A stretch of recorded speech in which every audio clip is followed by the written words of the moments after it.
ప్రస్తుతం Asia cup లో India Pakistan match గురించి ఉత్కంఠ నెలకొంది. ముఖ్యంగా ఈ మ్యాచ్ నిర్వహణపై బీసీసీఐకు తీవ్ర వ్యతిరేకత వస్తోంది. ఈ క్రమంలో ఈ మ్యాచ్ ను బహిష్కరించాలని టీమిండియా ఫ్యాన్స్ కోరుతున్నారు. అలాగే ఇరు దేశాల మధ్య వైరం తగ్గే వరకు ఏ ఫార్మాట్ లోనూ ఆడకూడదని ఫ్యాన్స్ అభిప్రాయపడుతున్నారు. ఈ క్రమంలో లెజెండ్స్ లీగ్ లో మన జట్టు ఎలా అయితే పాక్ మ్యాచ్ లను బహిష్కరించిందో అలాగే ఆసియా కప్ మ్యాచ్ ను కూడా ఆడకూడదని వివరిస్తున్నారు. ఇదంతా మన తరపు వాదన. అయితే పాకిస్తాన్ కూడా ఇండియాతో ఆడకూడదని పాక్ మాజీ ప్లేయర్ అంటున్నారు.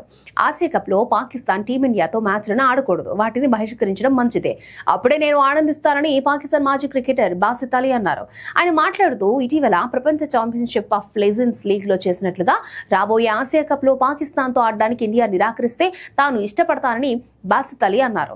విండీస్ పై మన పరిస్థితి చూశాక ఇండియాతో ఆడితే వాళ్ళు ఇంకా సులువుగా మనల్ని ఓడిస్తారు. ఇలాంటి సిచ్యువేషన్స్ ని మనం చూడకూడదు అంటే పాకిస్తాన్ కూడా ఇండియా మ్యాచ్ల్ని బహిష్కరిస్తే మంచిది అని బాసిత్ అలీ చెప్పుకొచ్చారు. ప్రస్తుతం స్థితిలో పాకిస్తాన్ ఆఫ్ఘనిస్తాన్ పై గెలిచే ఛాన్స్ కూడా లేదు. కానీ ఆఫ్ఘనిస్తాన్ చేతిలో మేము ఓడిపోతే ఎవరు పెద్దగా పట్టించుకోరు, టీమిండియా చేతిలో ఓడితే మాత్రం వేరేలా ఉంటుందని బాసిత్ అన్నారు.